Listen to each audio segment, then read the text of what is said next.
In this video we are preparing for our summer 2023 cruise, so we have some DIY maintenance to do, all sorts of stuff. We've also got to go underneath the boat and clean the props and the Keel Cooler, and then we're going to take it out and shakedown cruise to make sure everything is ready.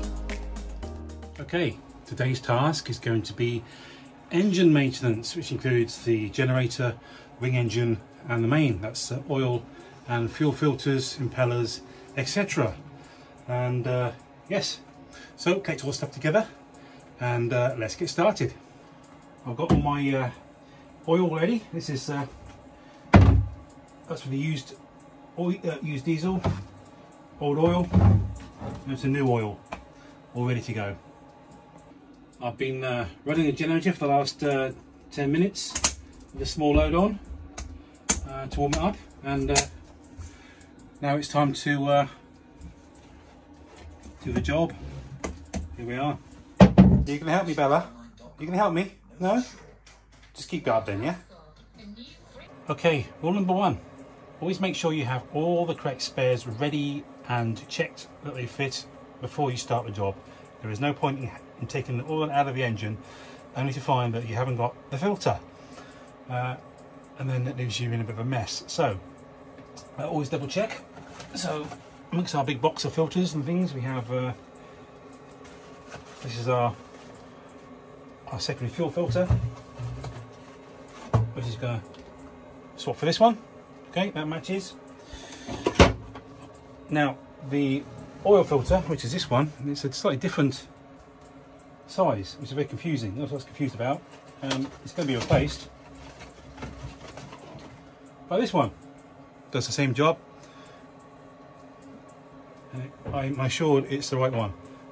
In fact, this is our wing engine, and this is an identical engine in most respects. Both 4 cylinders, same block, same everything. And this one has got one of these filters on it. I'll show you that one now. Down here. Fuel filter there, and there's the oil filter down there.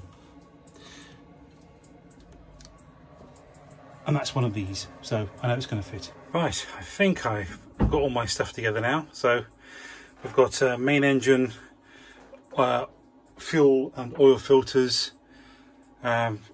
gaskets for rocker covers. These are raccords for the primary fuel filters, fuel polishing system. These are for the generator, pre-filters. Then we have our secondary fuel filters and oil filters, and primaries for the generator. So I think we've got most of them all together. So many filters. It's nice to keep a tag on what you have, so you always got a spare set of everything on board, plus extras, plus a few more. You never know. Okay, so we have all the filters sorted, and next stage, get the box strips out. Now, whenever I do a change, I have a pre-prepared box of everything I need in it. So, if I have done what I said I've done, I should find it all here. Rags, filter wrenches, all sorts of stuff. So, everything's at hand in one place. What we have on this boat, like a lot of Nordhavns have, is one of these reverse oil change systems, which allows us to pump conveniently the oil out of the system from either the main engine, the wing engine or the generator, without any need to take out sump plugs, and you just put your empty container on the floor, stick the hose into it, press the button, and it empties all the oil out. You can use it to refill it, but it's better to fill it directly from the fuel filler, the oil filler, so you don't put any of the contaminants in the pipework back into the engine. Just need to go upstairs now and turn that on. Okay, so we're now ready to take the oil out of the generator. So to do that, all we need to do is get our empty container for old oil.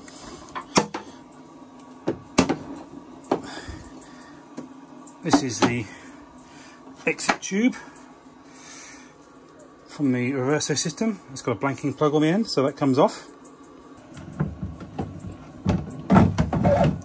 There we go. And that is as dirty as we should get. So we're going to be sucking the oil out of this engine. So in order to do that, we should release the oil filler cap. Otherwise, we'll have a bit of a vacuum. So that just off pops. There we go. I'll leave it like that, and the dust gets in. Okay, now the reverser system. All we do is we'll make sure that the generator is opened.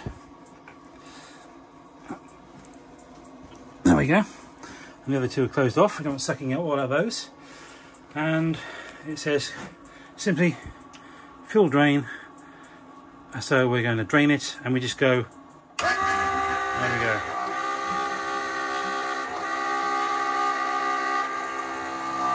And there it goes. Now pumping oil.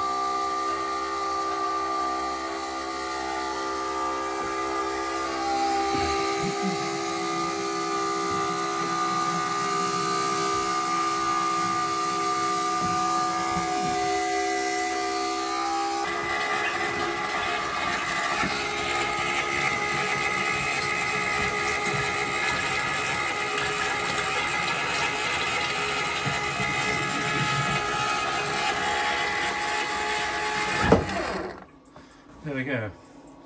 This has got the dregs out. Okay, so this is the used oil, and it actually has come to about here. So it's probably a good 5 litres. I think it's come out there. Well, maybe 4 or 5 litres, and that's all I could get out with the pump. Now I should just remove the oil filter and catch the drips from that. Okay, so rags underneath. Filter wrench on, and basically apply turning force. Well, it's quite loose, so no, don't need that anymore really. Not very tight at all. So the seal obviously works.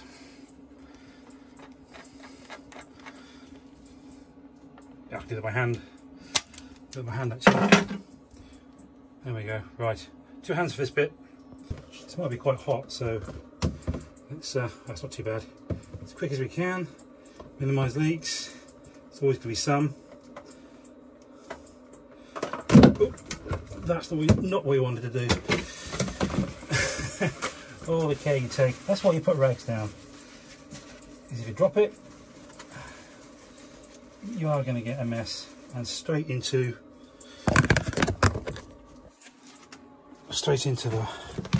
the container that you've got ready prepared for such an eventuality. There we go. You know what? I think I got it all. No, I didn't. Okay. That's what happens when you're trying to film it and do it at the same time. It doesn't work right, does it? Okay, so all the rubbish goes in your container, which you have to be prepared. Filter ready to go on. And with the magic of editing, all of a sudden we have a nice new clean engine again. Look at that. So as always with filters, to make a good seal, get a bit of oil, there's plenty of that about, and just smear it around the seal. It gives it a good seal. And there you go, that's ready to go on. It really is as simple as on it goes. You know what? It fits. He says. There you go, ready to go on. You know what? It fits. As they say here. Put oil on the seal, it says. Turn it by hand. And then +1. So when it's tight, you turn it an extra turn. And that's what the ideograms are trying to tell me. Okay, I've done that, and I was able to do that with my hand actually. I did not need a wrench to put that on. That's probably why it came off quite easily last time, because that one turn after it's tight is doable by hand. So there we go. That is the old oil out, old filter off, the new filter on. All we've got to do now is add oil, And that, well, all that is pouring it in the top. So you need a device to make it nice and simple. I use this funnel, and yeah, it's simple. Add oil. I'm going to try doing about 4 litres and see where that ends up, and then use a dipstick, which is that thing. I gotta be honest, that oil, that's the old oil that came out. It doesn't look any different really to the new oil that's going in. Well, I don't change the oil every year. I just don't use the hours on the engine. If I've put 20 or 30 hours on the generator all last year, that's all I did. And I think to date, this engine, which is what we're now 16 years old, it's got about 250 hours on it. That's all it's got. So it certainly doesn't get through the oil in the sense that it burns it up and sends it black. I'm really only changing it for protection purposes, so anti-corrosion. So yes, it's having an oil change, but really the oil, you know, if I could filter it and put it in the engines and burn it, I would, because it's the cost of it these days is going up so much.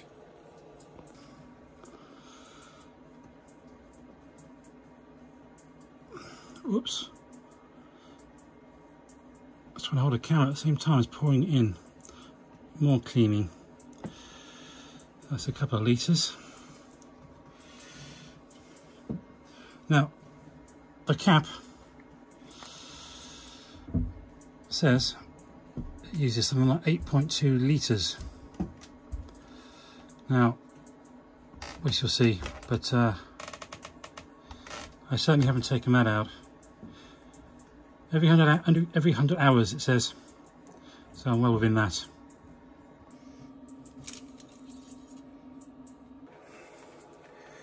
It's just starting to show. It's not at the minimum yet, but I'll add it until it's over the minimum point, and then when I run the engine later, I will do the final check to top it up to the upper level. Really, I suppose I could have weighed the oil that came out, so I knew exactly how much came out, but it doesn't allow for what's in the pipes, so it's still not an accurate way totally of doing it, but at least I know I'm close. Right, I put 6 litres in. The oil is now showing halfway between the two marks on the dipstick, so it's all ready to run. It's safe to run. I'm going to run it now for a couple of minutes, and well, a minute, just to put the oil through into the new filter, and then recheck the levels, and that's the oil change done. So that's it.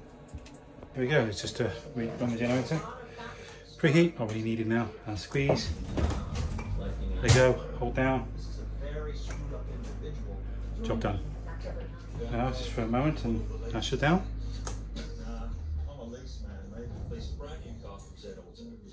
There we go. Okay, so that's 7 litres I've put in. So, and it's still not up to the maximum. I guess we must have got it all out. And a lot of them must still be in the pipes on the way to the oil extractor. So you can't tell how much you've got out by measuring how much you collect in the jug, because the reverso oil extractor holds the remainder. Okay, so now we're going to move on to the fuel filter system. Now, behind me over here, we have the Racor primary fuel filter, which we'll do last actually. I like to do one thing at a time, start and work back. Maybe you do it a different way, I don't know, but I know the engine's fully running now, so I consider this the trickiest one to do. The Racor is really simple, and so I should do the tricky one first, make sure the engine runs again, and then I can move down the line towards the primary filter. So anyway, secondary filter, we have a spare ready to go in. Ta-da! So it's quite simple.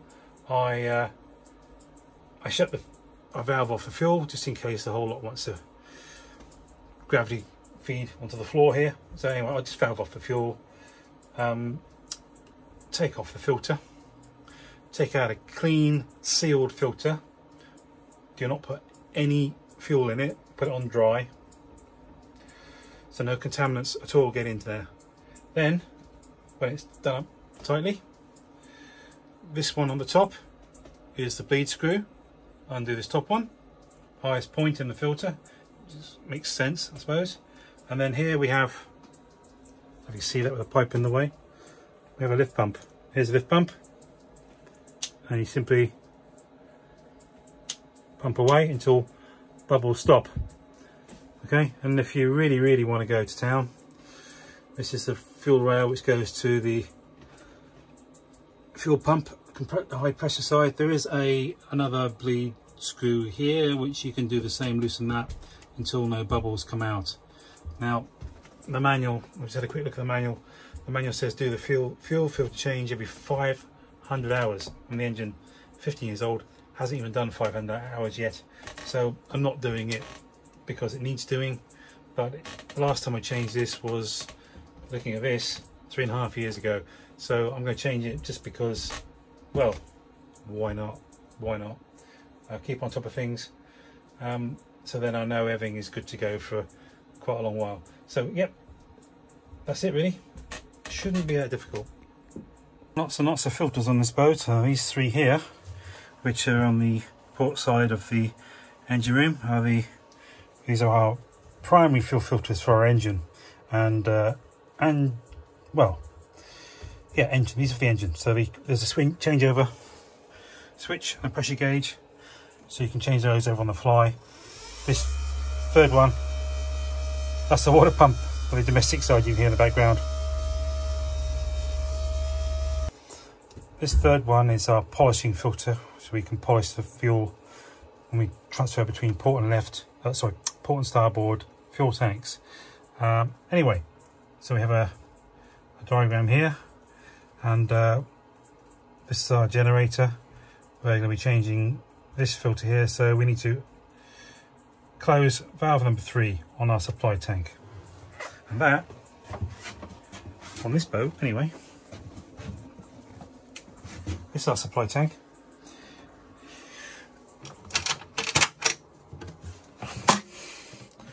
Valve 3 closed. There we go. Generator supply now turned off.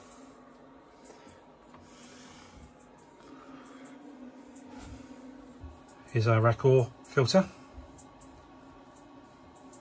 and now all set to take this one off. Okay, I've loosened this one with the wrench. It's now hand tight, so off it comes. Let's see if I can make less of a mess than last time. No is the answer. It's leaking away. Let's do it quickly then.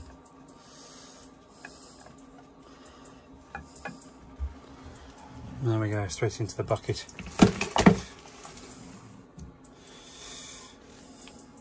Not too bad.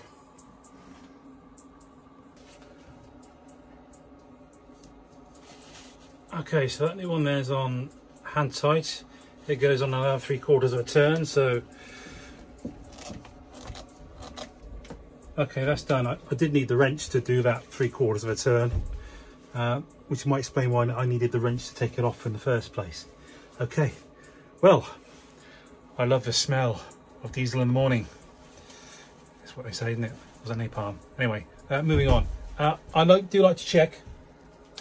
I've just pulled this out of the old fuel filter, just to see what it's like. Any bits in there collected in the filter? Nothing. Clear. No water, no particles, nothing I can see. Nice and clear. So guess what? That's going back in the fuel tanks. This is a 19mm spanner required here. So I'm just going to use the pump and wait for the, can't feel doing anything. Sometimes if the cam doesn't line up with the, it doesn't work.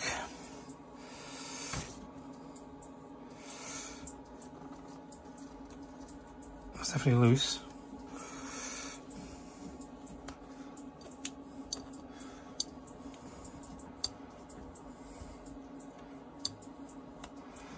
Well, why would it work? I've got the fuel turned off.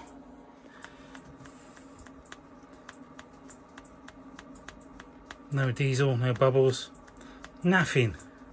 What's going on? I've turned the fuel back on, so it's not that. I may have to crank the engine to get the cam back in the right place for this to work. Let's just rotate the engine once more and see if that helps us. So tighten this back up. It's a quick turnover. I don't want to start it. Okay, I've just cranked the engine over for a fraction of a second about it starting, and I've come back here to do this, and it feels the same. So I'm guessing it probably is working. It's just that this filter is obviously empty, and I'm not feeling any resistance because it's just going into an empty container. There's no pressure, back pressure there. So I'll keep on pumping, and yeah, do that for a few minutes and see what happens. Well, I've been doing this for 5 minutes now, and still nothing. It makes you wonder whether you're doing it right. It really does. Just, it's awkward. You keep slipping out your hand. Is there an end to this? Is there an end? This is the problem. This is the problem. This is the Northern Lights generator manual, and I have a drawing. It shows me here I need to undo bolt A, but you cannot tell from that drawing which is bolt A. I think I've been doing the wrong one. I've been doing the banjo bolt when I think it was actually the nut behind. So I may have let diesel out of this line when I didn't need to, so I may have to bleed further down the line in a moment. But let's try doing the other bolt and not the banjo bolt this time and see what happens. Yeah, so poor quality instruction manual. I've been doing this bolt, which is the only one I've used before, looking at it, but I think I should have been doing the one behind. Let's give that a go. I'll tighten this one back up, give this one a go, see what happens. Okay, so I've done up the banjo bolt, and now this one needs a socket because it's a bit deeper, but oh, that's never been done. Oh, crikey, that's never been opened. Makes me wonder how I did it last time. So, start again. Here we go. Pump away.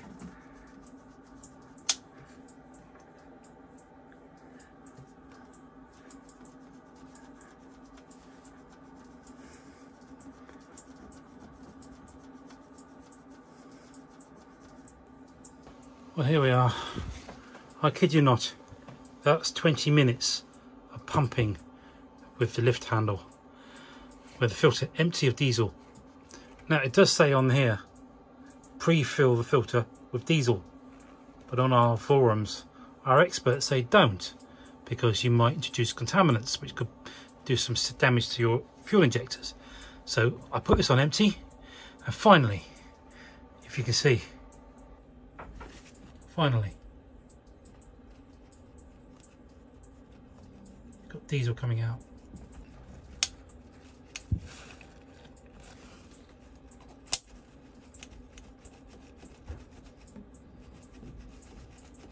Did have.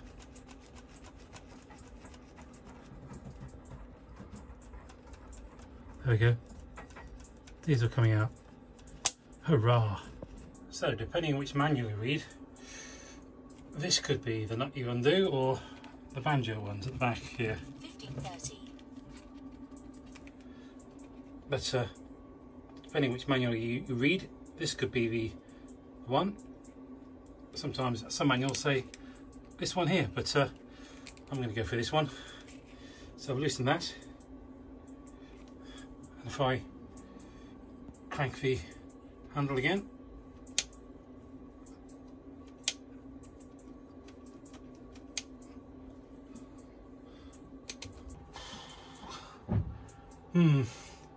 well, I've done that. Can't see any bubbles. It should all be ready to go. Let's see if it runs, splutters and carries on running. Hopefully it will. And then I've still got the priming to do, but that's easy. That's taken a lot longer than I wanted. Next time I think I'm going to fill the pre-filter, sorry, the fuel filter, the secondary one, pre-fill it with diesel, because it's just wasted 20 minutes and a lot of skin off my finger to lift that fuel through the empty filter. Oh, done now though. Save some money. Okay, more work. So you've missed me. I've inspected and tightened my belts. I had to move the pulley to make it a little tighter, but that's under this cover. Next thing, I've got the impeller to change. So we have a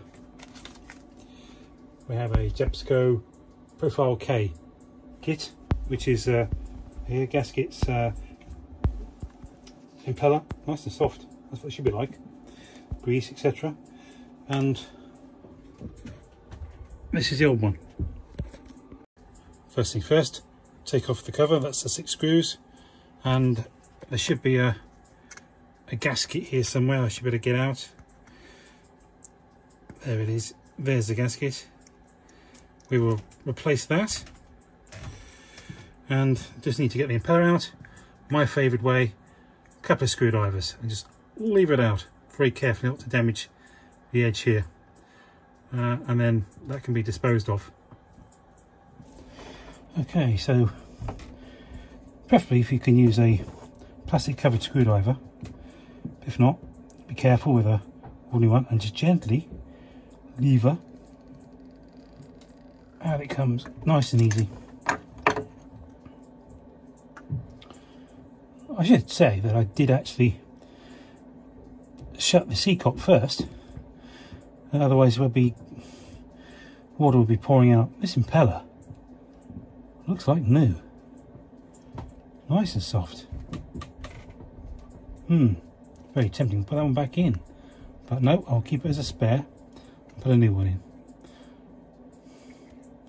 Yeah, comes with a bit of lubricant.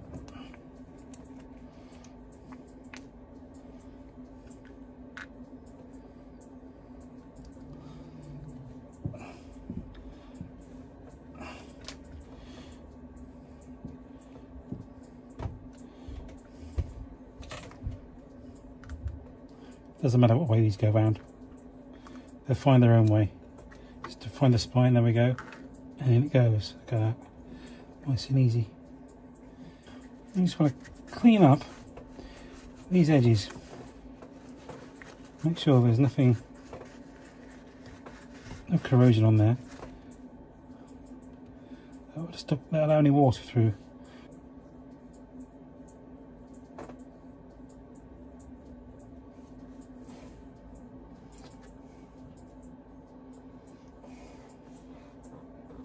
There we are, all done. The pump, seawater cooling pump has been done. I've put some more oil in, and now topped at about 7 3/4 litres of oil back in it, so fairly confident we've got most of it out. And I've tightened the belt. Everything is running fine. Generator, it's fine for another, well, a few hundred hours, or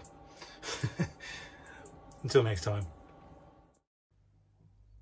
Well, maintenance. That's what boats are for. What else would you do on a dreary May day? That's right, end of May 2023. Doing a job today that I've been putting off for years.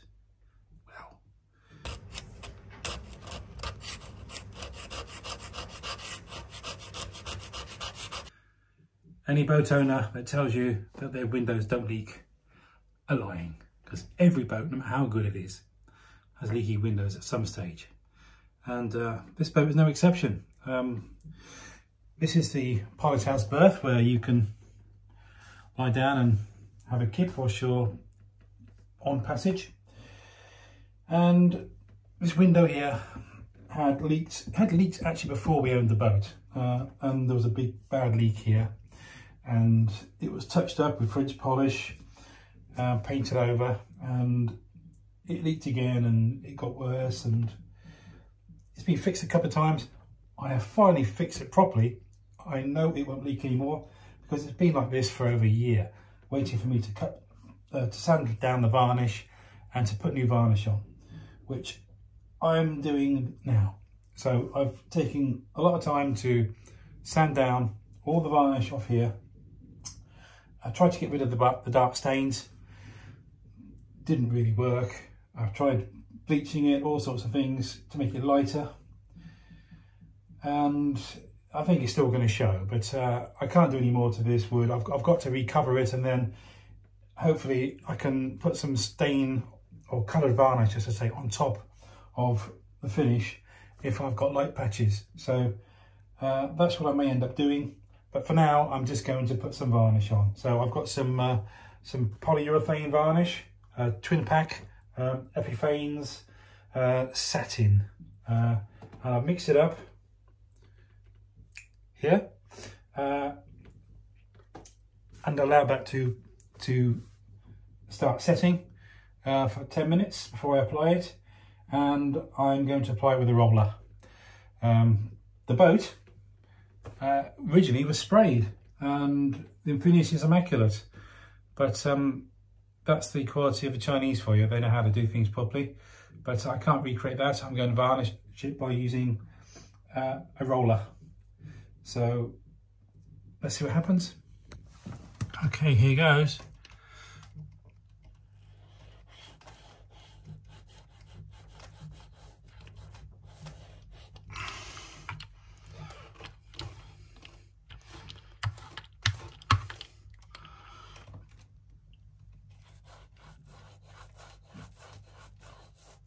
Well, you know what? It isn't as bad as I thought it might be. I might get away with this.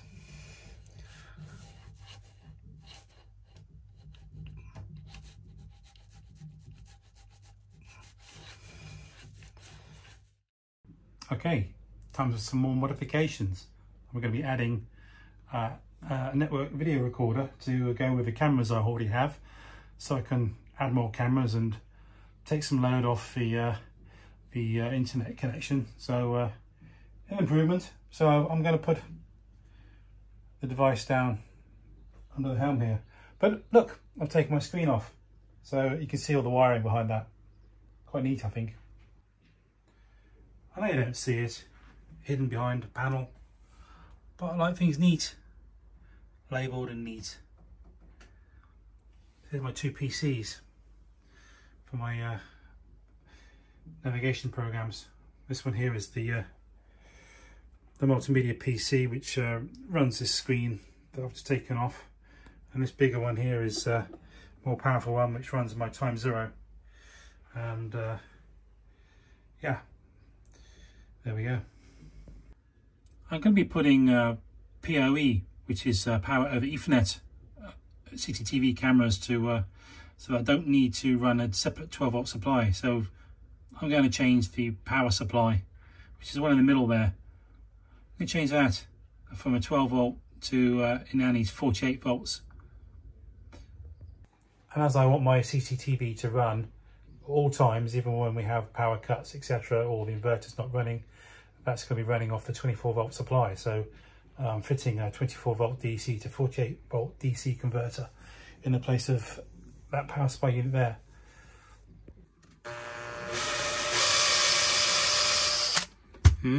More holes. Well, one thing I've learned about drilling holes to put wires in this boat is that you can never have a hole big enough. So here we go. I said that hole had to be big. Make it bigger, I said, and I did. But I forgot that I was using VGA connectors, and that doesn't fit through the hole I just drilled. Oh well, never mind. There we go. Change the camera. I've now got a higher resolution camera, so that it actually looks at my display, and now I should be able to read the digits. It wasn't quite readable in all lighting conditions on the previous camera. It's working. A little bit of work to do. It's obviously upside down, back to front, etc. But yeah, it's we're getting there. It all takes time. who would want to put CCTV in anyway? I mean, it's just a lot of effort. I mean, anyway, look, got the ceiling down.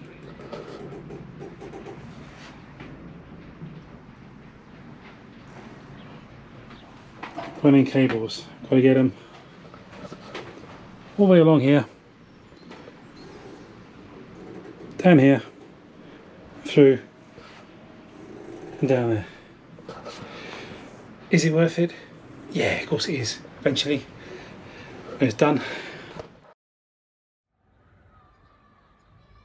You may well have seen a previous video I did called Underwater Maintenance, and I'm doing the same again, going down under the boat to clean and free the wing propeller and clean the keel cooler, because we can't be lifted out at this marina.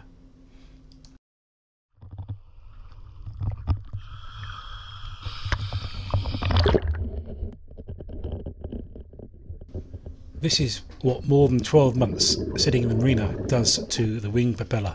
It's covered in barnacles and it's solid. It won't move. It will turn, but the blades will not open, so it's totally useless. I got to clean it, otherwise our wing engine and wing propeller are no good to us. Anyway, that's what it should look like. What we're seeing now, nice and free. As soon as you start cleaning the blades of the propeller, the visibility deteriorates to nothing and you can't see what you're doing.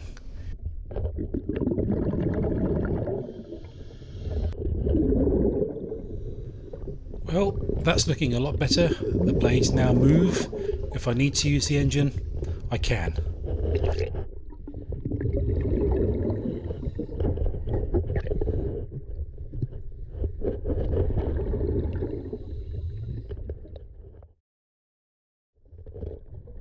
Next, I'm moving on to the main propeller.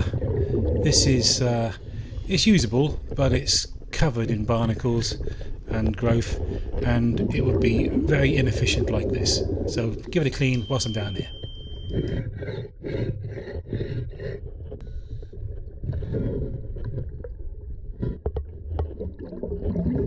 On the back of the propeller, there's a anode. It's almost disappeared. Can't go another year. That's got to come out and be changed. This is the rope cutter. If I don't clean this, it won't be effective. So another job.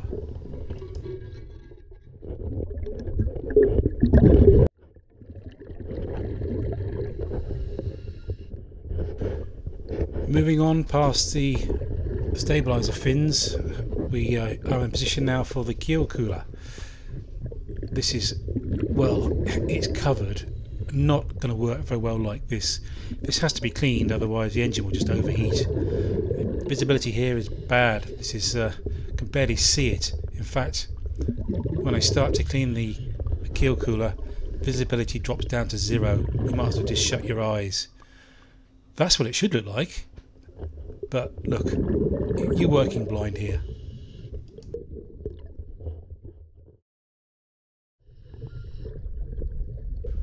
On the other side of the hull is a speed lock wheel. Now, I found it, but it's covered in barnacles.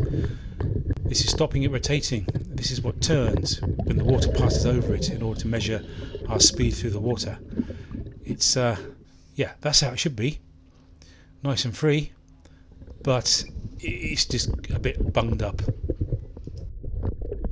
It's weird, all down the hull are these sort of lines where it looks like things have been rubbing against the hull, and I think this is where fish have been scraping all the weed off, feeding on the hull. It's a strange pattern they've made.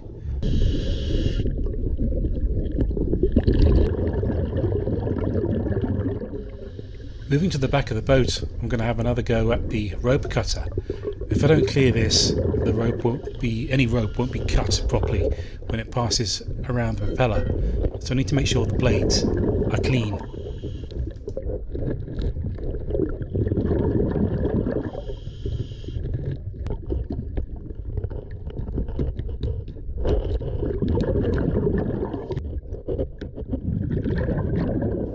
Well, that's all the job's done.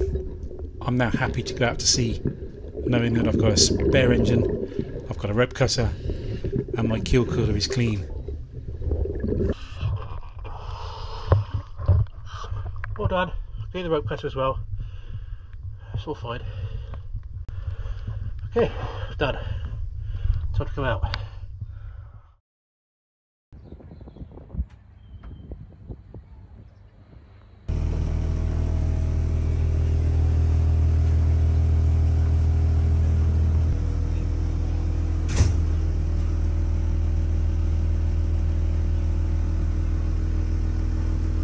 You okay, Bella? You okay? Well, this is Bella, and she's lovely, aren't you, Bella? But it's the first time she's been out on the boat, so she's a bit nervous. We tried putting a life jacket on, but she didn't really like that because she couldn't climb the stairs with it on. And so you've got to stay inside, not on the decks. Okay, Bella, you got it? Jolly good. Right. First time out in 18 months.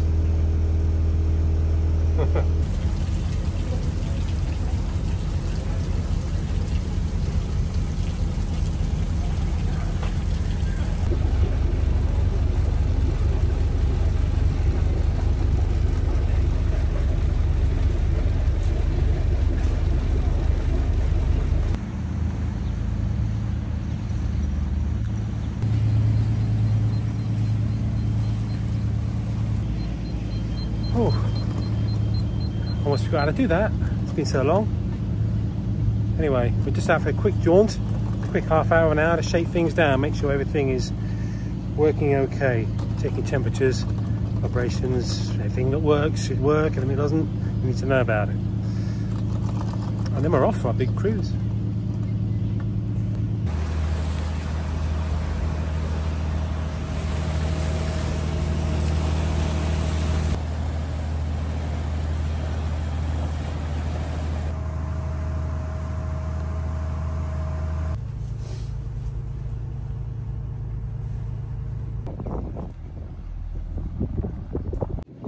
Well, it went well. Nothing broke, nothing fell off. Everything seems to be working. I put the engine up to full speed for quite a few minutes, and the temperature stabilised and then started to drop a little bit. So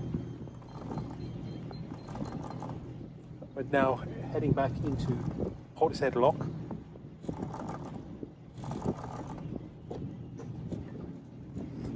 Watching the depth, because it's less than 2 meters. 2 meters clearance, that is, and we're second in the lock behind this sailboat, so yeah, all going well. There we go, gently does it, there's no rush.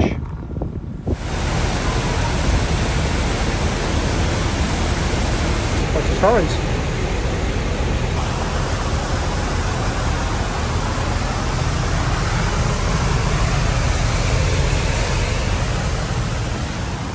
And that's it, we're ready to go.